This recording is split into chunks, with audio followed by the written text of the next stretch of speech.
ఈరోజు అసెంబ్లీలో మా శాసనసభ్యులు జగదీశ్వర్ రెడ్డి గారు గవర్నర్ గారికి ధన్యవాదాలు తెలిపే తీర్మానం పైన మాట్లాడుతూ ఈ కాంగ్రెస్ పార్టీ ఎన్నికలప్పుడు ఏదైతే 100 రోజుల్లో అమలు చేస్తామన్న హామీలు మీరు అమలు చేయట్లేదు, 2 లక్షల రుణమాఫీ కాలేదు, సగం మందికి కూడా కాలేదు, రైతు భరోసా 15,000 ఇస్తామన్నారు, ఇప్పటికీ ఇవ్వలేదు, అట్లనే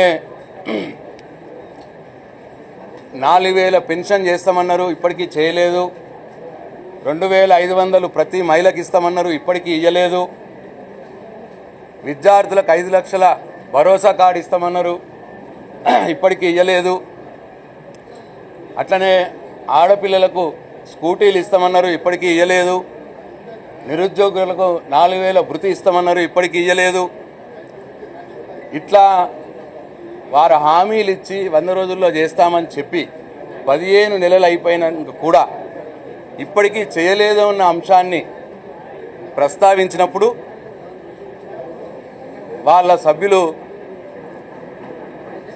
చీఫ్ విప్ గారు అట్లాగే కోమటిరెడ్డి వెంకటరెడ్డి గారు మధ్యలో ఇంటర్వ్యూన్ అయ్యి జగదీశ్వర్ రెడ్డి గారిని ఈ ప్రభుత్వాన్ని హామీల మీద ప్రశ్నించనీయకుండా అడ్డుకున్న సందర్భంలో జగదీశ్వర్ రెడ్డి గారు అన్న మాటలు, అయ్యా స్పీకర్ గారు, ఈ సభ మనందరిది, ఈ సభలో ఉన్న సభ్యులందరికీ సమాన హక్కులు ఉండాలి, అవకాశాలు ఉండాలి, మా సభ్యులందరి తరఫున మీరు ఆ చైర్లో ఉన్నారు, మీరు ఇది ఈ సభ ఈ కాంగ్రెస్ వాళ్ళ సభనే కాదు అన్న విషయం మాట్లాడడం జరిగింది. దానికి స్పీకర్ గారిని ఏదో అన్నట్టు వాళ్ళు చిత్రీకరించి ఇవాళ సభను అడ్జైన్ చేయడం జరిగింది. వాళ్ళు స్పీకర్ గారిని అడ్డం పెట్టుకొని వారు ఇచ్చిన హామీల నుంచి తప్పించుకునే ప్రయత్నం ప్రభుత్వం చేస్తూ ఉన్నది. అసెంబ్లీలో ప్రతిపక్ష నాయకులుగా బీఆర్ఎస్ పార్టీ తరఫున మేము ప్రశ్నించడానికి వీలు లేకుండా మా గొంతులు నొక్కుతూ ఉన్నది ప్రభుత్వం. స్పీకర్ గారిని ఏమనకున్నా, మా తప్పేం లేకున్నా ఇవాళ జగదీశ్వర్ రెడ్డి గారి మీద నింద మోపుతూ ఇవాళ 11 గంటలకు వాళ్ళు బ్రేక్ చేసినారు అసెంబ్లీని. ఇప్పుడు 3 అవుతుంది. అంటే 4 గంటల నుంచి అసెంబ్లీని ఆపేసినారు. అంటే మేము మాట్లాడకూడదని, మేము ఈ ప్రభుత్వాన్ని ప్రశ్నించకూడదని ఇట్లా కుట్ర పన్నుతూ ఉన్నారు. చివరికి మా నాయకుడు కేసీఆర్ గారిని అడిగినాం, సార్ ఇట్లా వీళ్ళు కావలసుకొని అసెంబ్లీని వాయిదా వేసినారు, 4 గంటలైంది, ఇంకా ఏం చెప్తలేరు అని అంటే కేసీఆర్ గారు మాకు ఒకటే మాట చెప్పినారు, ఒకవేళ మీరు ఏమనుకున్నా సరే, మీ పైన తప్పు లేకున్నా సరే, వారు స్పీకర్ గారిని అడ్డం పెట్టుకుంటున్నారు కాబట్టి మీరే హుందాగా, ఒకవేళ మేమేమి తప్పు మాట్లాడకున్నా, ఒకవేళ స్పీకర్ గారు అలా భావిస్తే స్పీకర్ గారికి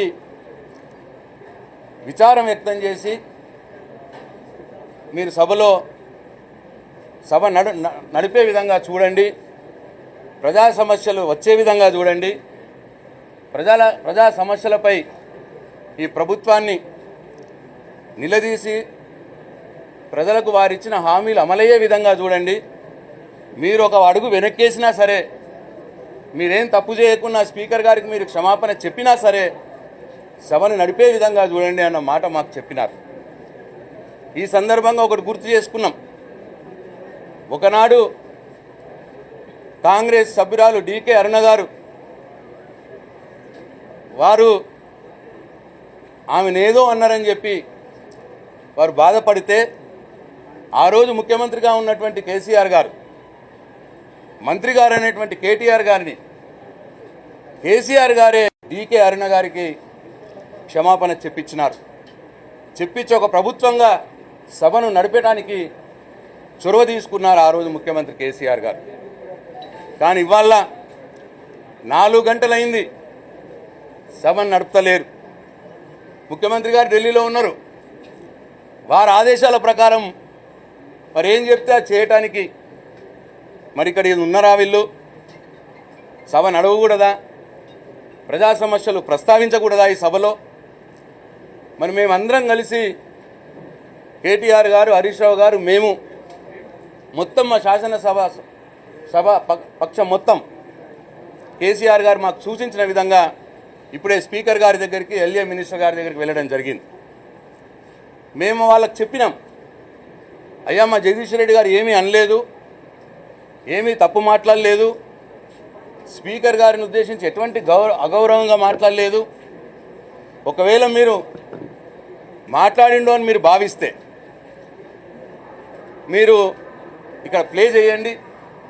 అఖిలపక్ష నాయకుల్ని, ఫ్లో లీడర్స్ అందరినీ పిలిచి జగదీష్ రెడ్డి గారు ఏం మాట్లాడిండో మీరు ఇక్కడ స్క్రీన్ మీద ప్లే చేయండి మీ ఆఫీస్లో. ఒకవేళ నిజంగానే జగదీష్ రెడ్డి గారు తప్పు మాట్లాడుంటే శాసనసభ 3 ఇతర ఫ్లోర్ లీడర్స్ కూడా జగదీష్ రెడ్డి గారు తప్పు మాట్లాడిండు అని అంటే తప్పకుండా మీరు నిర్ణయం తీసుకోండి. ఆ వాక్యాల్ని రికార్డు నుంచి తొలగించే అవకాశం మీకున్నది. లేదు, సభ్యుడిని విచారం వ్యక్తం చేయమనే అడిగే అవకాశం మీకున్నది. అట్లా చేయండి అని చెప్పి మేము అడిగినాం. పోనీ అలా కాకపోతే మా నాయకుడు కేసీఆర్ గారు చెప్పినట్టు మా సభ్యుడు ఏం తప్పు మాట్లాడకున్నా, ఒకవేళ స్పీకర్ గారు తప్పు మాట్లాడిండ్రు, జగదీష్ రెడ్డి గారు తప్పు మాట్లాడిండు అని భావిస్తే వారికి విచారం వ్యక్తం చేయడానికి కూడా మా సభ్యుడు సిద్ధంగా ఉన్నాడు అని కూడా చెప్పినాం మేము స్పీకర్ గారికి, ఎల్ఏ మినిస్టర్ గారికి. ఇంత చెప్పినా 4 గంటలైంది, ఇంకా సభని వాయిదా వేసే ఉంచినారు. అంటే దీని అర్థం మా సభ్యుడు జగదీష్ రెడ్డి గారు కావచ్చు, మా శాసనసభ మా పక్షం నుంచి ఇంకా వేరే సభ్యులు మాట్లాడకుండా ఉండేది. ఇవాళ ఈ రాష్ట్రంలో అనేక సమస్యలు ఉన్నాయి. ఇవాళ రైతులు సాగునీరు లేక వాళ్ళ పొలాలు ఎండిపోయి గోసపడి ఏడుస్తూ ఉన్నారు. అందరు టీవీలలో చూస్తున్నాం. మంచినీళ్ళు సరిగ్గా రాక ఆడబిడ్డలు ఇబ్బంది పడుతూ ఉన్నారు. ఇట్లా అనేక సమస్యలు ఇవాళ గురుకుల పాఠశాలలో విద్యార్థులు చనిపోతూ ఉన్నారు. ఇవాళ చిరుద్యోగులకు వేతనాలు సక్రమంగా రావడం లేదు. చిన్న చిన్న కాంట్రాక్టర్లకు బిల్స్ ఇవ్వడం లేదు. ఎవరైతే వాళ్ళ మనుషులు ఉన్నారో వాళ్ళకే బిల్స్ ఇచ్చుకుంటా పోతా ఉన్నారు. కాంట్రాక్టర్లు ఇవాళ సెక్రటరియట్లోనే ధర్నా చేసే స్థితికి వచ్చింది. ఇట్లా అనేక సమస్యలు ఇవాళ రాష్ట్రంలో ఉన్నాయి. ఇవి మేము ప్రస్తావించదలుచుకున్నాం. మేము అసెంబ్లీలో వీటి గురించి ప్రభుత్వాన్ని అడగదలుచుకున్నాం. తద్వారా ఆయా వర్గాలకు న్యాయం జరిగే విధంగా ఈ ప్రభుత్వం మీద ఒత్తిడి చేయదలుచుకున్నాం. ఇవాళ ప్రజల పక్షాన పోరాడే అవకాశం, ఆ బాధ్యత మా మీద ఉన్నది. కాబట్టి మేము తప్పకుండా అసెంబ్లీలో ప్రజా సమస్యలను లేవదీసి ప్రజల పక్షాన పోరాటానికి మేము సిద్ధంగా ఉన్నాం.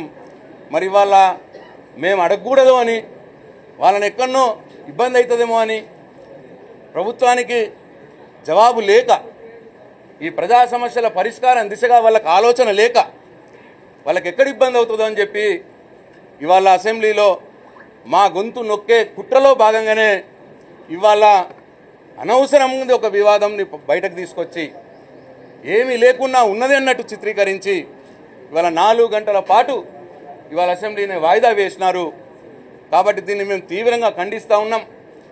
తప్పకుండా మీరు అసెంబ్లీలో మా గొంతు నొక్కితే ప్రజాక్షేత్రంలో మేము మిమ్మల్ని నిలదీస్తాం. ప్రజా సమస్యల పట్ల పోరాడతాం. ప్రజల వైపున ఉంటాం, రైతుల వైపున ఉంటాం, మా ఆడబిడ్డల వైపున ఉంటాం. తప్పకుండా మేము పోరాటం చేస్తాం. నేను ఈ సందర్భంగా ఇప్పటికైనా ఈ ప్రభుత్వాన్ని నేను డిమాండ్ చేస్తూ ఉన్నా, వీడియో స్క్రీన్ మీద చూపియండి మా జగదీష్ రెడ్డి గారు ఏమన్నారో. మొత్తం అఖిలపక్షం ఆల్ ఫ్లోర్ లీడర్స్ని పిలవండి మీ ఆఫీస్లోకి, మీ ఆఫీస్లోనే చూపించండి, ప్లే చేయండి. ఒకవేళ జగదీశ్వర్ రెడ్డి గారు ఏదైనా తప్పు మాట్లాడుంటే అవి రికార్డుల నుంచి తొలగియండి. లేదు మా సభ్యుడిని ఆదేశించండి మీరు విచారం వ్యక్తం చేయమని, మేము రెడీగా ఉన్నాం. లేదు మా నాయకుడు కేసీఆర్ గారు చెప్పినట్టు మేమేం తప్పు మాట్లాడకున్నా, ఒకవేళ స్పీకర్ గారు తప్పు మాట్లాడినామని భావిస్తే మేము విచారం వ్యక్తం చేయడానికి సిద్ధంగా ఉన్నాం సభలో. దయచేసి సభను మొదలు పెట్టండి. మా సభ్యుడికి జగదీశ్వర్ రెడ్డి గారికి మళ్ళీ అవకాశం ఇవ్వండి. ప్రజల పక్షాన సమస్యలు ప్రస్తావించడానికి ఒక ప్రతిపక్ష సభ్యులుగా మేము సిద్ధంగా ఉన్నాం. మాకు అవకాశం ఇవ్వాలా, మా గొంతు నొక్కద్దు అని చెప్పి నేను మరొకసారి ఈ ప్రభుత్వాన్ని నేను డిమాండ్ చేస్తూ ఉన్నాను. జై తెలంగాణ.